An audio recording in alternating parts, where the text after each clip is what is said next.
Ils sont les guerriers de leur verre. Tous les jours, ces hommes montent à l'assaut de ces collines du nord du Bangladesh pour y couper la tige de jade, le bambou.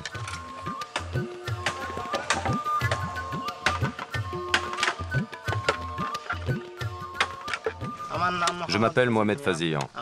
Mes copains et moi, on coupe les bambous pour les revendre. Grâce à eux, on a une paye et de quoi manger.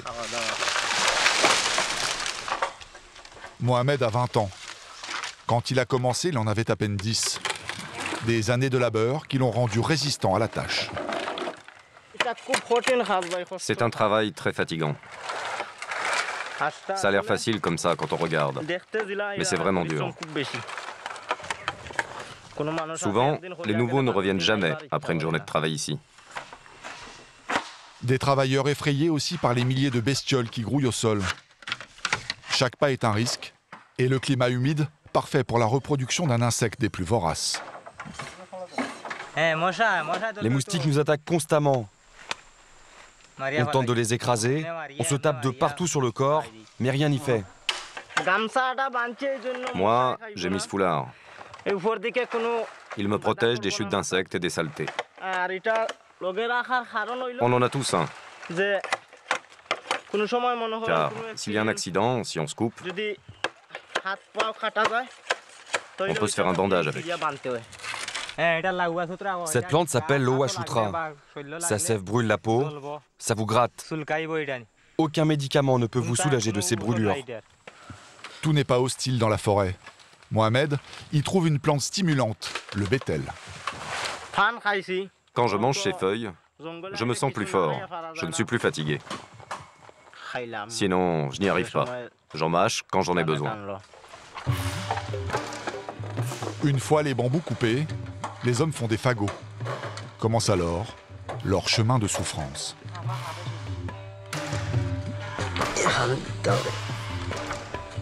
Près de 100 kilos sur l'épaule, à transporter sur ce sentier englué.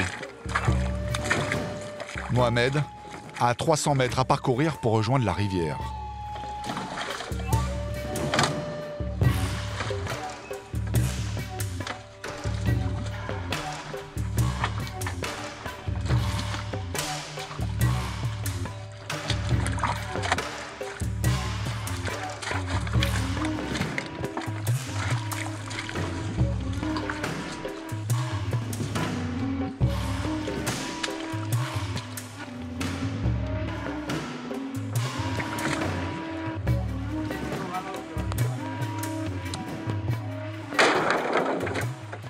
Arrivé sur la berge, Mohamed assemble les fagots entre eux pour en faire des radeaux. Une opération qui prend des heures, les pieds dans l'eau.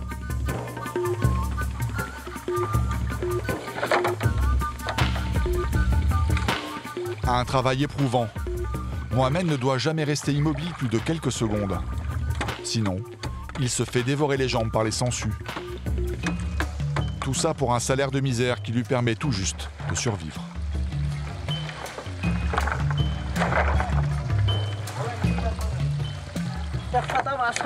Pour 10 fagots, on est payé environ 3 €. Et comme le travail est exténuant, on arrive rarement à en faire plus. Ça demande beaucoup trop d'efforts physiques. Mais qu'est-ce que l'on peut y faire? Il n'y a pas d'autre boulot dans la région. C'est le début d'un long voyage, aux multiples péripéties. Les bambous vont parcourir plus de 300 km de rivières et de fleuves pour rejoindre Dhaka, la capitale du Bangladesh. Une fois assemblés, les bambous donnent naissance à un convoi hors norme de 80 mètres de long sur 40 de large. Un monstre indomptable, manœuvré par seulement 6 hommes. Nous sommes à la fin de la saison des pluies. Le niveau de l'eau baisse rapidement. Si le convoi s'embourbe, la cargaison est perdue. Pour l'équipage, c'est une course contre la montre qui s'engage.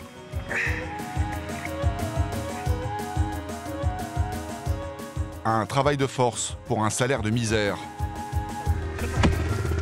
Pour survivre, Les bannières du fleuve n'ont pas d'autre choix que de faire travailler leurs enfants.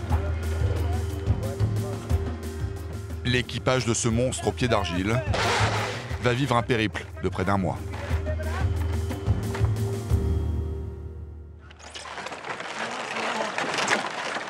Mohamed et les coupeurs de bambou rejoignent le fleuve en empruntant les méandres des ruisseaux qui traversent la forêt. Chacun a sa technique pour passer les obstacles qui obstruent et ralentissent la navigation.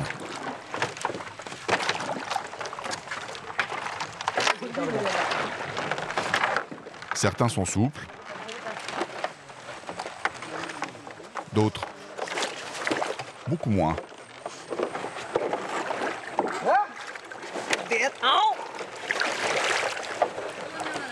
Les canaux sont étroits et les embouteillages fréquents.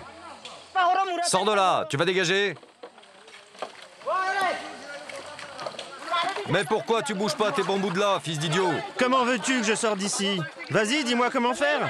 Tu vas dégager de là où je t'arrache la tête. Vas-y, montre-moi comment passer, et calme-toi. Non, pas question que je me calme. C'est pas toi qui fais la loi. Mais explique-moi donc comment tu vas faire.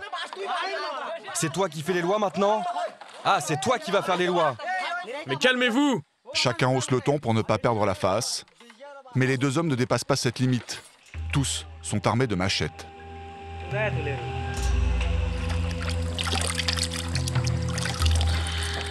En fin de journée, Mohamed fait une pause. Il reprend des forces avant d'attaquer la rivière en colère.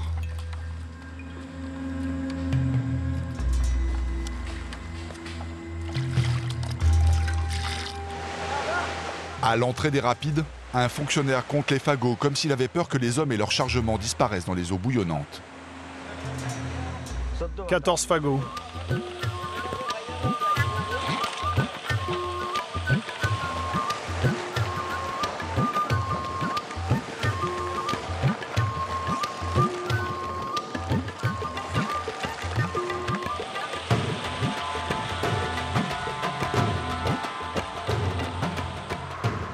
Épuisé, Mohamed redoute ce moment.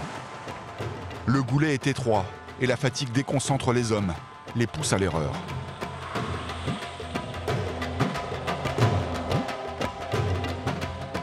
Le moindre choc met le convoi en accordéon. Parfois, des hommes tombent à l'eau et se font prendre en sandwich par les autres radeaux qui arrivent à toute vitesse. C'est coincé. Je fais quoi?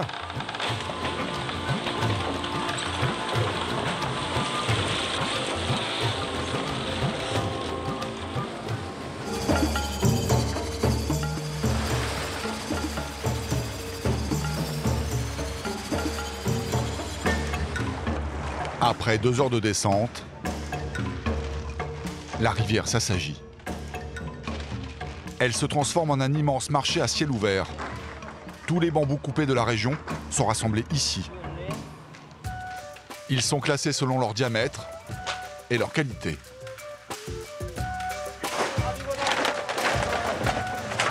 Pose les bambous correctement, bordel. Pourquoi tu les jettes comme ça? Mais comment tu veux faire? Attention, tes ouvriers font n'importe quoi. Mais tu n'as qu'à regarder ce que tu fais. Les acheteurs viennent de tout le pays. Motin est l'un d'eux. Je t'achète 10 fagots de cette variété. Il a fait le voyage depuis la capitale, Dhaka, pour acheter 20 000 bambous.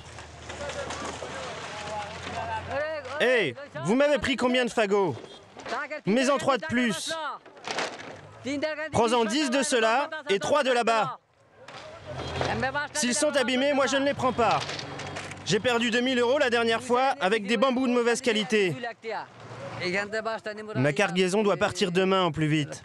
Il faut vraiment qu'on passe les marais avant qu'ils ne s'assèchent. Motin est stressé. C'est la fin de la saison des pluies. Le niveau de l'eau baisse rapidement. Pour rejoindre le fleuve, son convoi doit passer par les marais. Par la route, il n'y pense même pas. Il lui faudrait près de 40 camions pour acheminer ses 20 000 bambous à Dhaka. Beaucoup trop cher.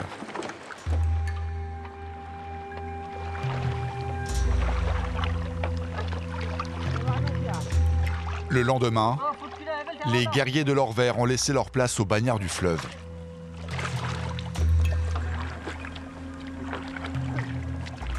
Le trajet s'annonce difficile. Le niveau de l'eau est tellement bas que la caravane racle la vase.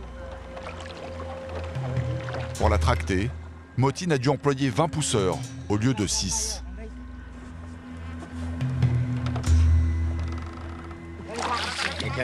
Il n'y a plus d'eau. C'est très difficile de pousser le radeau dans ces conditions. La chaleur est caniculaire. Elle rend l'effort presque surhumain. Très vite, les esprits s'échauffent. Un ouvrier en accuse 4 autres de faire semblant de pousser. Mais qui t'a dit ça, fils de chien? Je t'ai insulté? Je vais te mettre une gifle, je vais te casser tes 32 dents. Tu sais qui je suis? Oui, un fils de gros cochon. C'est moi qui vais te casser la gueule. Essaie, je vais t'en mettre une. Arrêtez, ça suffit. Arrêtez de vous engueuler. Travaillez donc. Allez, poussez.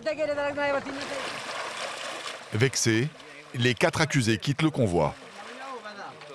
Quand ils les voient partir, Motin explose. Foulez dans l'eau, ces fils de chiens. Quoi? Ils abandonnent les bambous? J'ai dépensé 50 € pour ces enfoirés. Ils vont voir si je les attrape. Ramenez-les ici.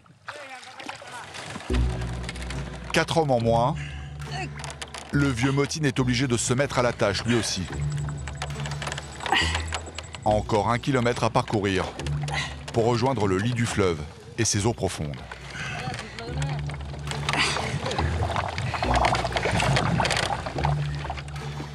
Au Bangladesh, près de 10% des terres sont immergées. Pour se déplacer, les gens empruntent rarement la route, mais plutôt des bateaux-bus. Celui-ci a quelques problèmes. On touche le fond, il faut pousser. Allez-y, allez-y.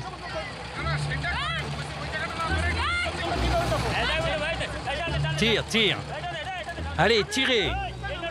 Allez, poussez, poussez. Coincés au milieu des marais, les passagers paniquent. Assis-toi. Assis-toi et vite. La pirogue finit par se désengluer. Les radeaux de bambou, eux, sont bien trop lourds. Je dois tirer moi-même. Que faire d'autre? C'est ma responsabilité. Mon patron me paye pour emmener ces bambous. Qu'est-ce que je peux faire? Motin joue gros. Si la caravane reste enlisée, il perdra son travail. Transformé en bête de somme, l'équipage redouble d'efforts pour se sortir du piège de vase.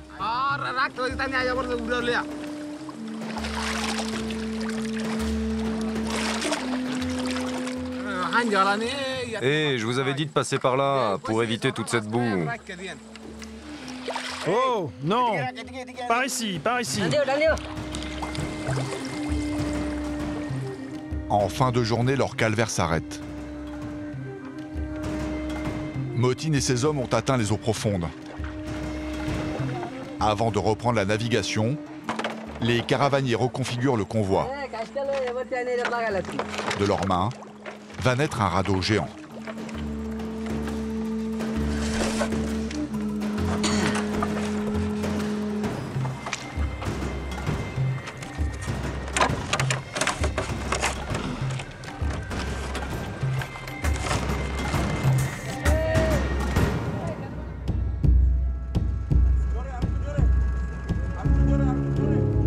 Le monstre fait 100 mètres de long sur 40 de large. Un petit bateau donne un peu de répit aux caravaniers. Mais il est de courte durée. Quelques kilomètres plus loin, le niveau du fleuve baisse encore. À cette vitesse, le voyage peut prendre des mois pour allier Dhaka à 300 km de là.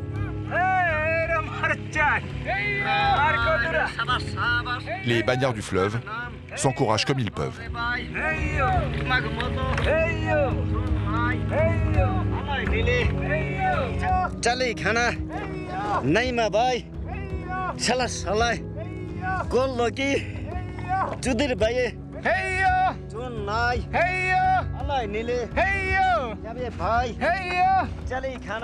La vie est loin d'être un long fleuve tranquille pour ces hommes. La vase qui recouvre le fond du fleuve n'est pas un tapis douillet.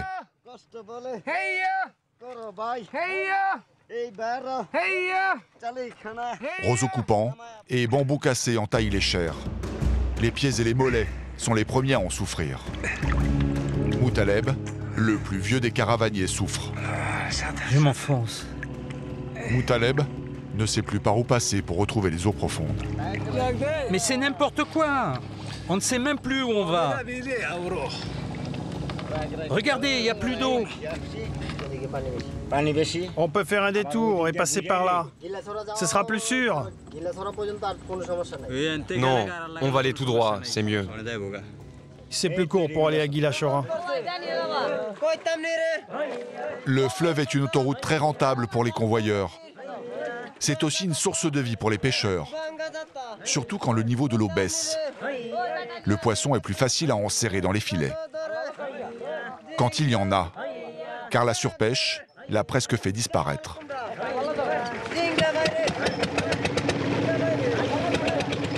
Afin de récupérer les plus belles pièces, les poissonniers viennent maintenant directement sur les lieux de pêche. On ne fait plus de bonnes affaires. Il n'y a plus de poissons. Je vais être obligé de fermer ma poissonnerie. Dans la région, il y a beaucoup trop de pêcheurs. C'est devenu un gros business. Et donc, depuis 3 ans, le poisson commence à disparaître. Avant, certaines espèces n'étaient pêchées que tous les 5 ans. Maintenant, les poissons n'ont même plus le temps de grandir. Il n'y a plus de quotas. L'État ne contrôle plus rien.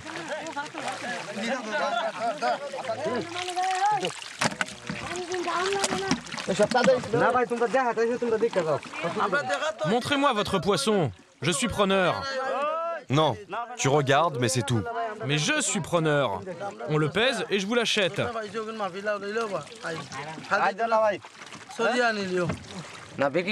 On ne lui vend pas. Il ne propose pas assez d'argent. Nous sommes 20. On a pêché toute la journée. Si on ne vend pas plus cher notre poisson, on ne pourra pas nourrir nos familles. Ils nous proposent seulement 1 euro le panier. On travaille dur depuis le matin. Ça ne suffit pas, on ne peut pas vivre avec ça. C'est pour cette raison qu'on ne lui vend pas.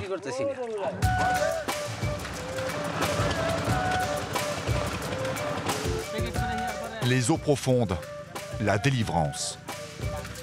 À ce stade du voyage, Motine se sépare de 10 hommes.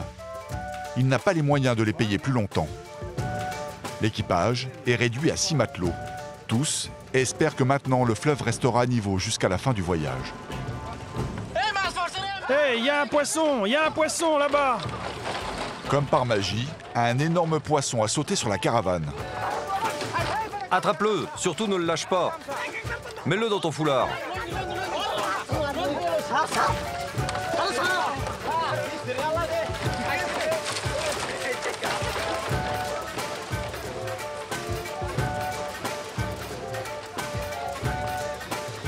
Tiens-le de l'autre côté. Il est lourd. À 6, il y en a largement assez pour tout le monde. Leur joie va être de courte durée.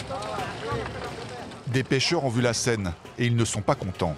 Selon eux, ce poisson leur appartient. Il était prisonnier de leur casier posé au fond du fleuve. L'énorme radeau les aurait brisés sur son passage. Mais mon frère, on est simplement passé par là. On n'a rien endommagé. Vous avez cassé nos casiers en bambou. Pas du tout. Si, nos casiers sont cassés. Bon, d'accord, ils sont cassés, mais c'est pas nous. Comment veux-tu qu'ils se cassent tout seuls? La vérité, vous les avez cassés et vous êtes partis. Vous avez intérêt à payer, sinon vous allez avoir des problèmes.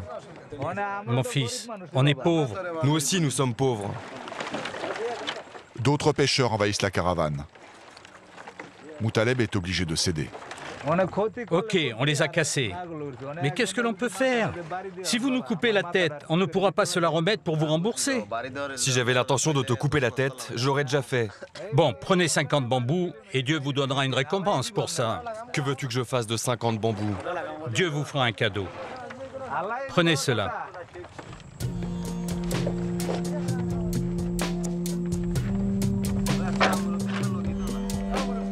Les pêcheurs ont le sourire.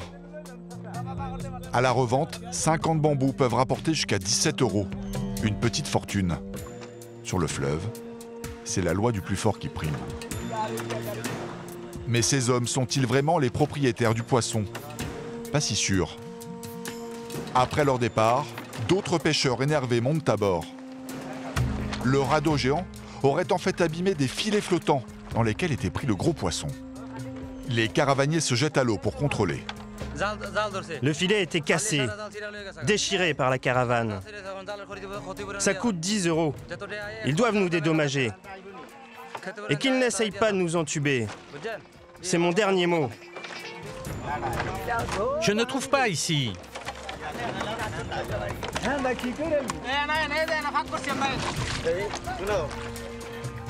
Ils sont par là, venez par là. Tire par là. Il est là. Ouais, je l'ai. Les pêcheurs avaient raison. Un à un, les filets sont dégagés, mais intacts. Arnaqués par les autres, les pêcheurs conciliants ne réclameront aucune contrepartie. Parfois, ces histoires tournent mal. Moutaleb a failli y laisser sa peau plus d'une fois. Écoute, Faisal, tu sais pourquoi on ne navigue pas la nuit avec la caravane? Non. Un jour, on naviguait la nuit. À ce moment-là, il y a 10-15 personnes qui sont arrivées. Des voleurs, avec des grands bâtons. Ah bon? Et ils ont mis une machette sous ma gorge. Sous la gorge? Ils m'ont frappé avec une machette. Vous avez la cicatrice? C'est ici, oui. Et après, ils sont partis avec tout ce qu'on avait. Ils ont cassé mon genou tellement ils m'ont frappé.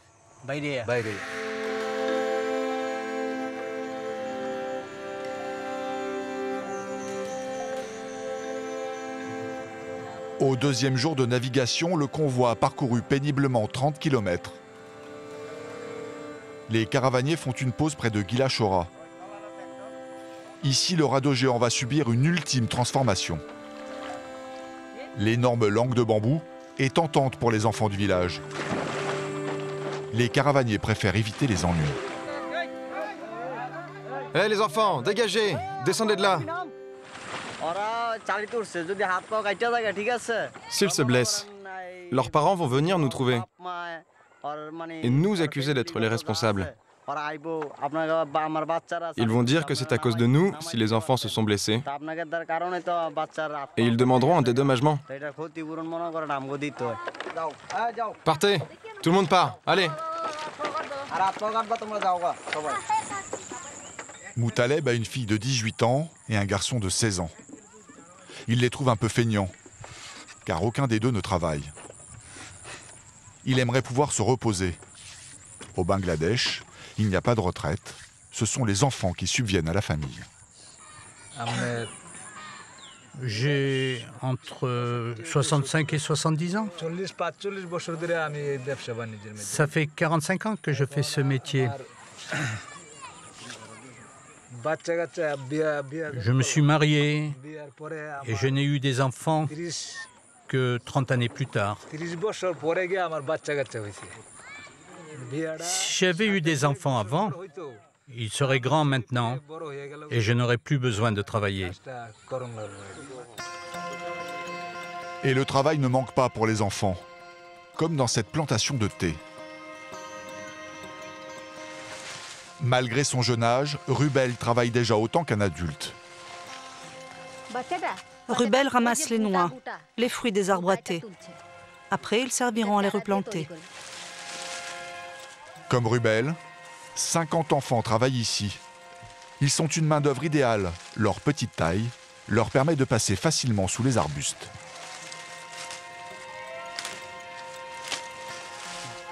Rubel est le fils d'un coupeur de bambou. Les revenus de sa famille sont très maigres, surtout depuis que sa mère est tombée malade. Je fais ce métier depuis 1 an. Tu vas à l'école? Je ne peux plus aller à l'école. Pourquoi? Parce que je dois remplacer ma mère à la plantation. Quel âge as-tu? 10 ans. À peine 10 ans. Tu as bien travaillé? Combien tu en as ramassé? 6 douzaines. Tu es sûr? Oui. Je peux y aller? Alors vas-y.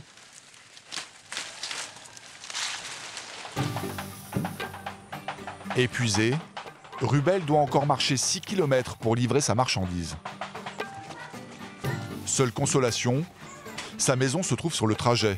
Il peut se reposer quelques minutes.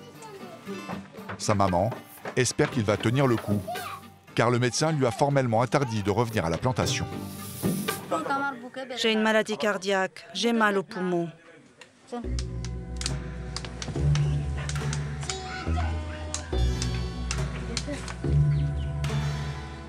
Rubel touche 3,20 € par semaine, 6 fois moins que sa maman qu'il remplace.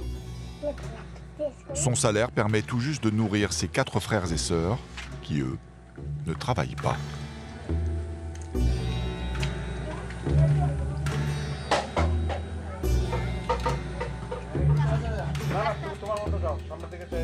L'usine à thé se trouve encore à 5 km de son village.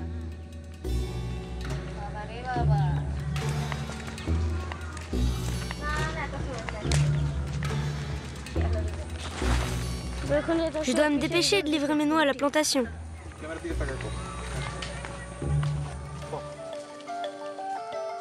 Ils sont des centaines comme lui à revenir des champs, les sacs remplis de feuilles de thé et de noix.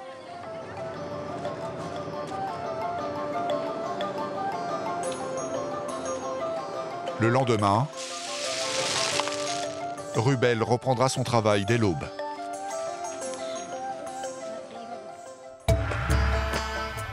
Cela fait maintenant 5 jours que les caravaniers sont arrêtés près de ce village.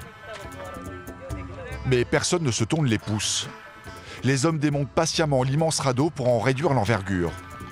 Le monstre va passer de 40 à 20 mètres de large.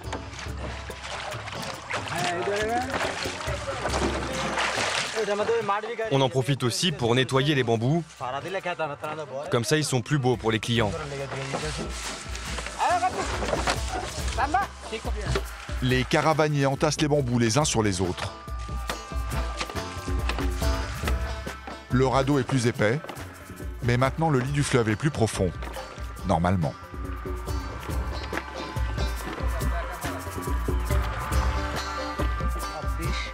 « 126, 127, 128, 129, 130, c'est bon. » Motine, le chef du convoi, tente de faire accélérer le travail. Mais range-les correctement. Fais un effort, s'il te plaît. Avec 8 fagots de 50 bambous, on en fait un autre plus épais de 300 à 400 bambous. Les hommes triment durement, des journées entières dans l'eau.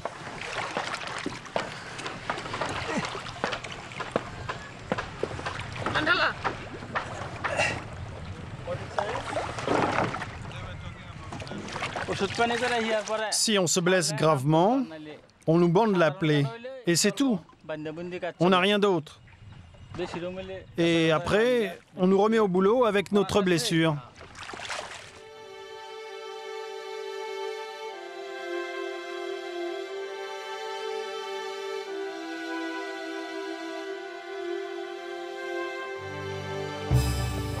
« 10 jours de travail ont été nécessaires pour fabriquer ce nouveau géant.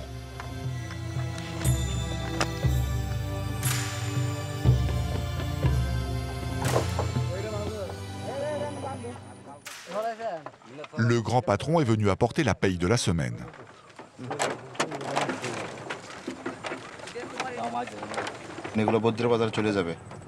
Tous ces bambous vont être revendus à Dakar.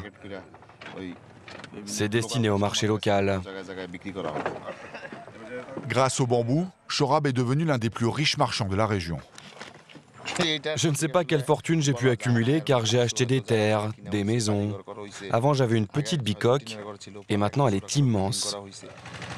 Les 6 caravaniers ont encore 15 jours de navigation avant d'atteindre la capitale. Et le voyage cache encore bien des embûches. À commencer par le bateau censé les tracter pour aller plus vite. Son moteur est en fait une vieille pompe d'irrigation.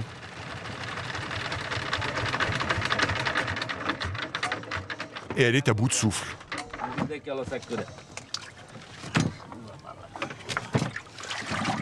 Ah, essaye de trouver la panne et répare-la. Il est tellement pourri ce moteur. Mais redémarrez le bateau! Dépêchez-vous! Moutaleb craint l'accident. Le radeau est livré à lui-même. Si ces 250 tonnes percutent la berge, il va se disloquer et ces milliers de bambous vont partir à la dérive.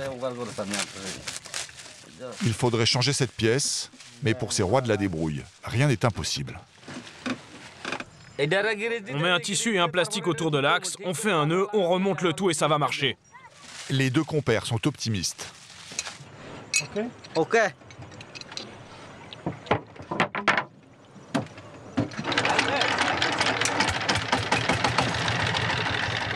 La vieille pompe s'ébroue.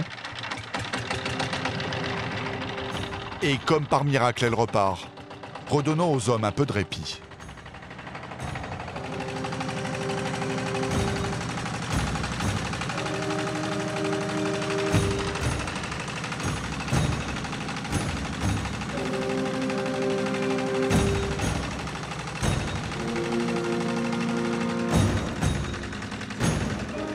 Une heure plus tard,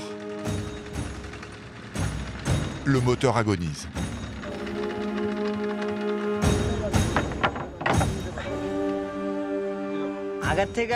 Je ne comprends pas.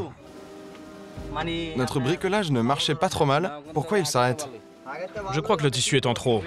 Mais avec le tissu, ça devrait marcher. Allez, on redémonte tout pour vérifier. Et tu penses que comme ça on va y arriver? Là, je crois qu'on est mal. Cette fois-ci, la pièce a l'air bonne pour la poubelle.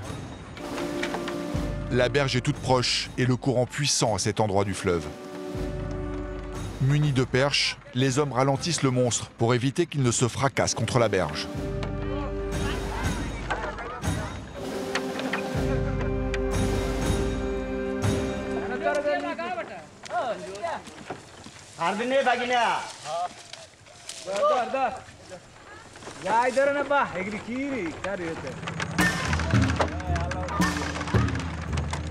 Sur le fleuve, les obstacles sont nombreux.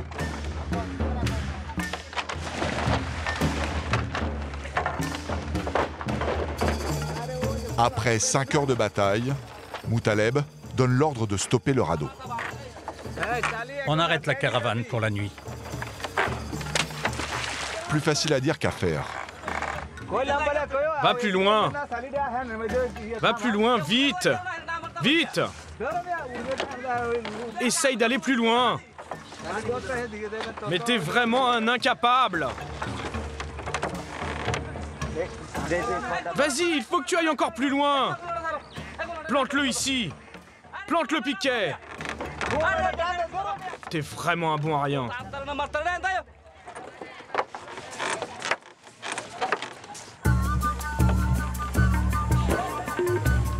Une fois amarré, un bateau arrive aussitôt. Les marins sont en colère, le radeau aurait pris leur place de stationnement. Eh mon gars, c'est vous qui êtes venus vous amarrer sur notre place. C'est vous qui nous emmerdez. Non mais je rêve, calmez-vous. Mais qu'est-ce que tu racontes? Tu ne dis que des âneries, que des bêtises. Tais-toi donc. C'est vous, les caravaniers, qui cherchez la merde. Allez, casse-toi! Casse-toi! Jamais on était là avant. T'es qu'un chien! Les deux camps bombent le torse, se provoquent, mais au final, ils passeront la nuit l'un à côté de l'autre.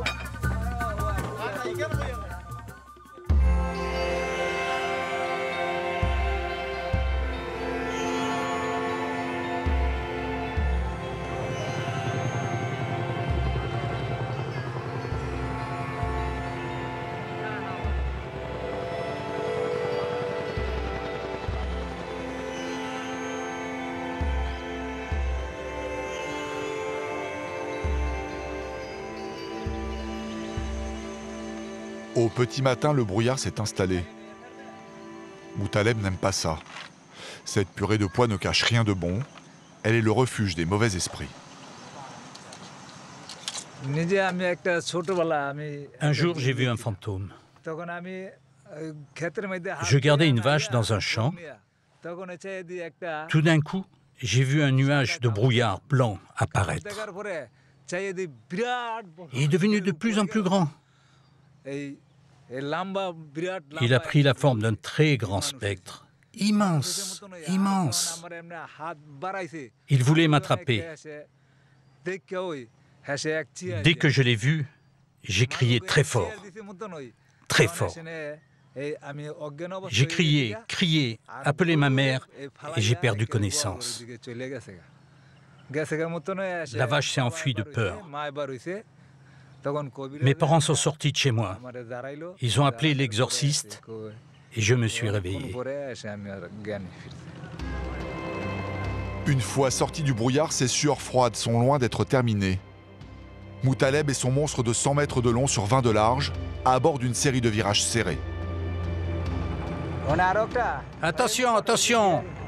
Le prochain virage est dangereux. À gauche, à gauche.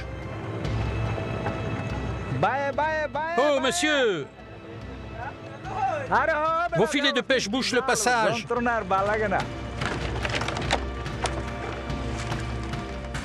La caravane se dirige tout droit sur une pirogue de pêcheurs. Attention à leur filet! Mais c'est pas possible que quelqu'un ait planté un piquet. Mais personne n'y va. C'est n'importe quoi.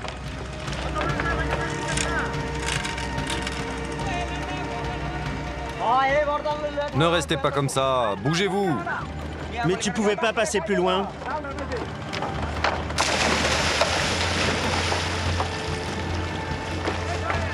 Cette fois-ci, les amarres ne vont pas servir à ralentir, mais à faire pivoter le radeau.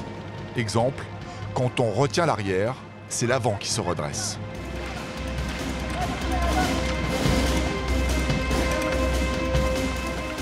Fais une boucle. Mais gare aux mains.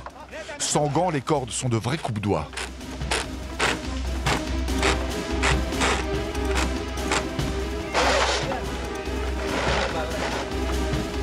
Les hommes courent entre les deux berges. La manœuvre est une torture. Dépêchez-vous!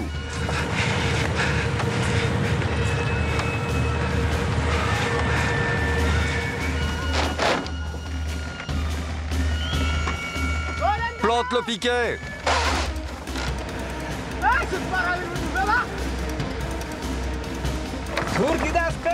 Doucement, pourquoi tu tires fort? Je t'ai dit d'aller doucement. Ils ne peuvent pas suivre. Ils n'ont qu'à suivre. Moi, je te dis, va doucement, doucement.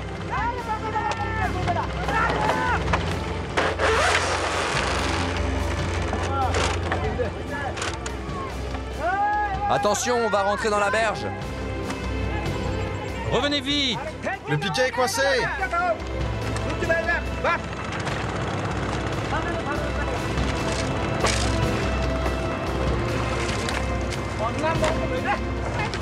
Par là, par là, par là, par là.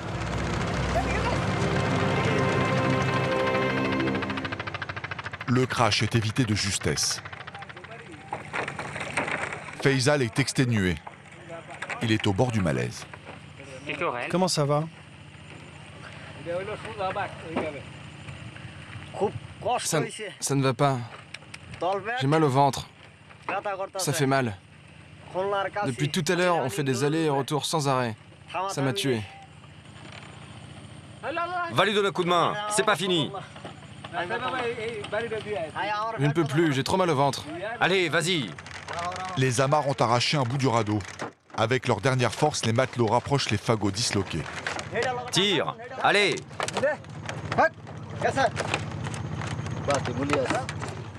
Voilà, c'est bon, c'est bon.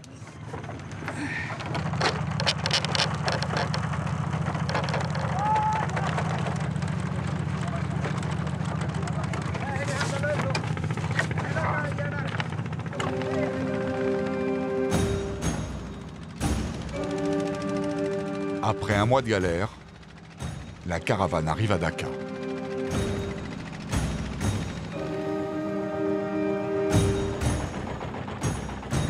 On a mis 26 jours. Je suis très fatigué. On est épuisé.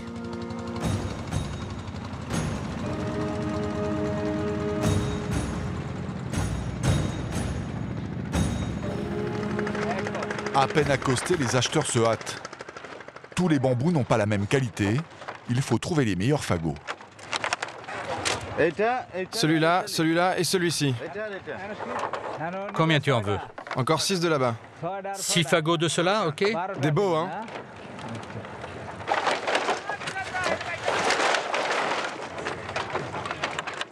En un coup d'œil, il repère les défauts. Ceux-là sont trop vieux.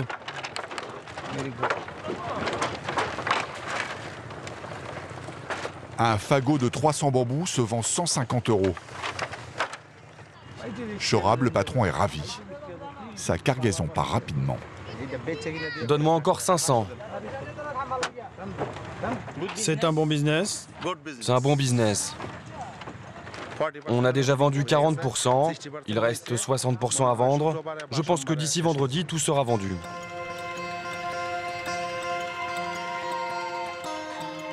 Ce travail de force rapporte à Moutaleb 150 € par mois, soit près de 3 fois moins que le salaire moyen en Bangladesh. Avec sa femme, il voulait partir à la retraite, mais impossible. Ses enfants rechignent à travailler. Tu as travaillé, fils? Non, je n'ai pas de travail.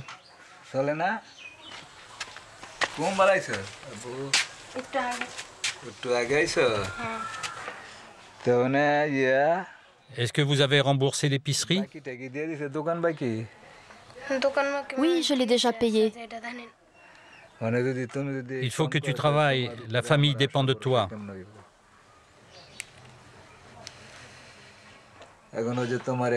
Tu as une sœur, et si on veut la marier, on aura besoin d'argent. Si tu ne travailles pas, comment vivre? Je suis revenu, mais je dois repartir. Je ne peux plus travailler énormément. Je suis vieux maintenant.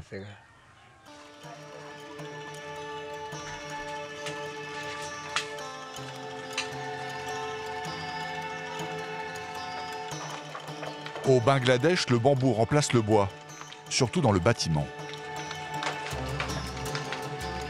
Le moyen le plus économique pour transporter ces longues tiges de 7 mètres, c'est le cyclopousse. Plus agile qu'un camion, mais plus dangereux pour son conducteur.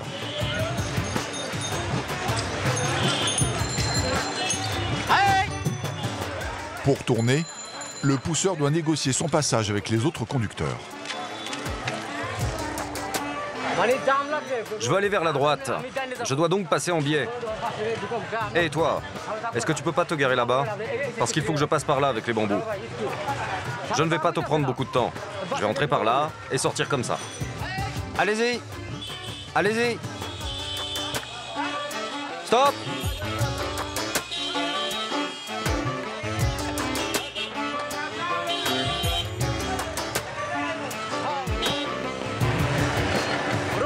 Ce n'est pas possible, je n'y arrive pas.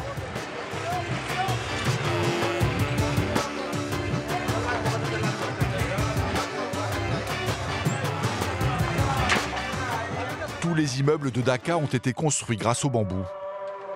Ils permettent d'élever de solides échafaudages sans limite de hauteur. Attention! Regarde bien, fais un nœud. Celle-là, on va la poser ici.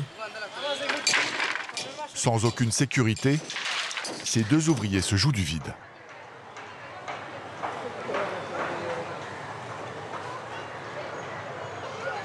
Regardez, celui-là n'est pas solide. Et c'est pour cela qu'on l'a attaché avec un autre, pour le consolider. On a mis 2 bambous ensemble pour que ce soit plus solide. Il y a des accidents. Des gens sont morts sur ce chantier. Un gars est tombé, il s'est cassé les 2 jambes. Il n'est pas mort, mais sa vie est finie. À Dhaka, d'autres meurent à petit feu.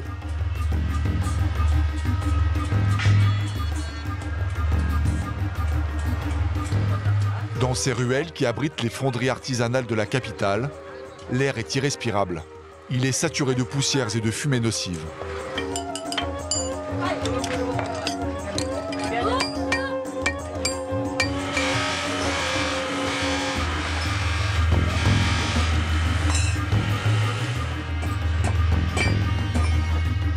La majorité des ouvriers sont des enfants.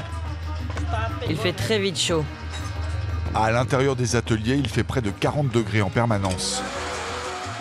À cause de la chaleur, les hommes qui manipulent le métal en fusion risquent de devenir stériles.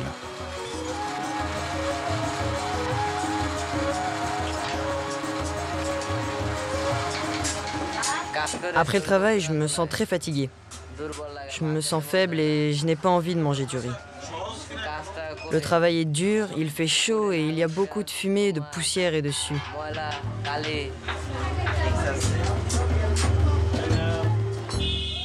Nayan est une petite main de l'acier. Ce jour-là, à sa pause déjeuner, il a tout juste de quoi se payer un beignet.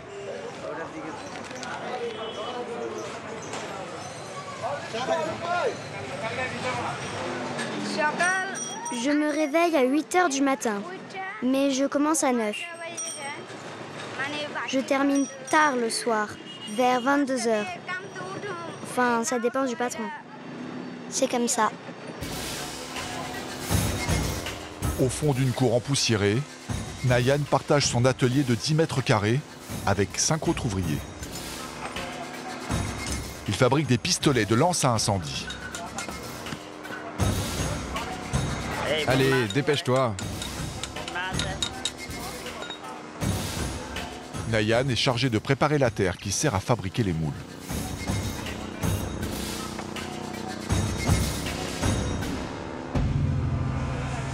Quel âge as-tu? J'ai entre 11 et 12 ans.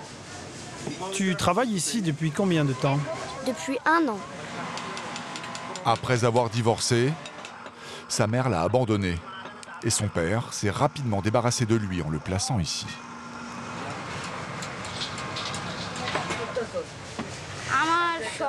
J'ai une belle-mère qui ne veut pas de moi. Et mon père me bat. C'est pour cette raison que je travaille ici. Vous savez, je suis un homme. J'ai de l'humanité. C'est pour ça que je le garde ici. C'est le chef d'atelier qui s'en occupe comme un père. Maintenant, c'est lui son tuteur. S'il apprend un travail manuel, il n'est pas obligé d'aller à l'école. Avec un travail manuel, on peut survivre. Si personne ne lui apprend, Nayan ne saura jamais lire ni écrire, comme la plupart des ouvriers. Pour lui, l'école est finie. Toute sa vie, il risque de la passer ici, dans la fournaise et la crasse. Hé, patron, c'est prêt? Mais pourquoi vous avez fait comme ça? C'est pas conforme? On n'avait pas beaucoup de temps. Ah, d'accord. C'est pour ça que vous avez triché. Pour gagner du temps. Montrez-moi tout ce que vous avez fait.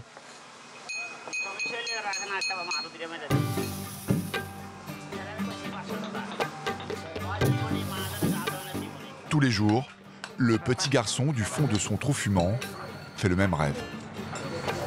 Je ne sais pas où est ma mère, mais elle est vivante. 22 h sonne la fin de sa journée de travail. Le petit garçon de 10 ans a le droit de se laver dans cet endroit sale et infesté de moustiques. Il doit se débrouiller seul pour tout.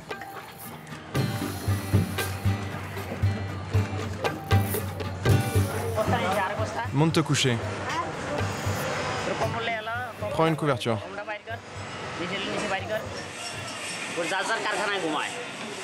Chacun dort dans son atelier. Par exemple, eux, ils dorment ici. Seul luxe pour Nayan, son patron l'autorise à dormir dans le bureau situé au-dessus de l'atelier. Quand je dors, je ne rêve pas.